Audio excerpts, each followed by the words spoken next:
Probably a lot of you know the story of the two salesmen who went down to Africa in the 1900s. They were sent down to find if there was any opportunity for selling shoes. And they wrote telegrams back to Manchester. And one of them wrote, "Situation hopeless, stop, they don't wear shoes."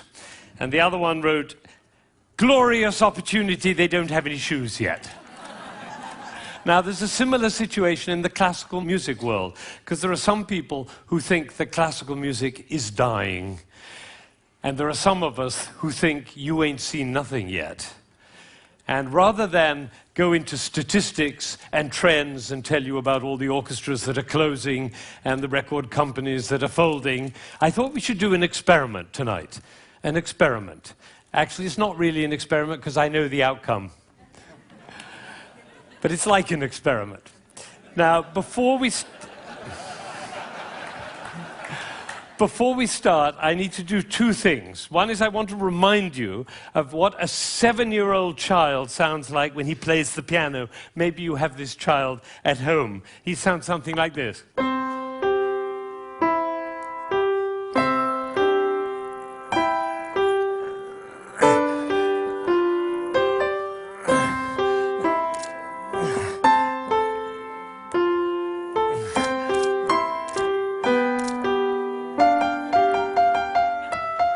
I see some of you recognize this child.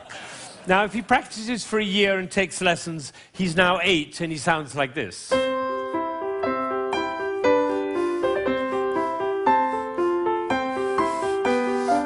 then he practices for another year and takes lessons, now he's 9.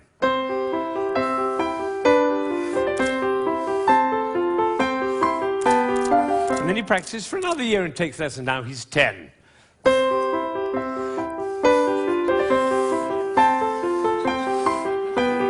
At that point, they usually give up. Now, if you'd waited for one more year, you would have heard this.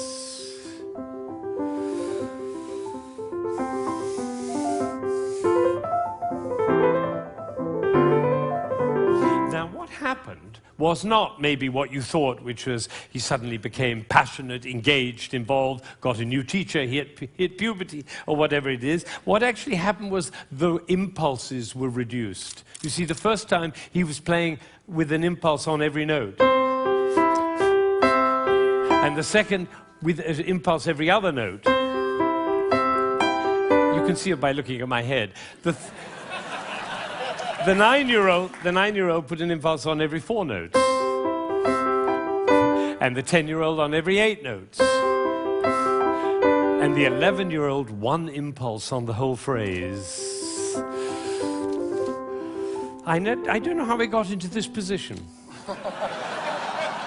I didn't say I'm going to move my shoulder over, move my body. No, the music pushed me over, which is why I call it one buttock playing. Can be the other button. You know, a gentleman was once watching a presentation I was doing, and I was working with a young pianist. He was the president of a corporation in Ohio. And I was working with this young pianist, and I said, "The trouble with you is you're a 2-buttock player. You should be a 1-buttock player." And I moved his body like that while he was playing. Suddenly the music took off. Took flight. There was a gasp in the audience when they heard the difference. And then I got a letter from this gentleman. He said, "I was so moved, I went back and I transformed my entire company into a 1-buttock company."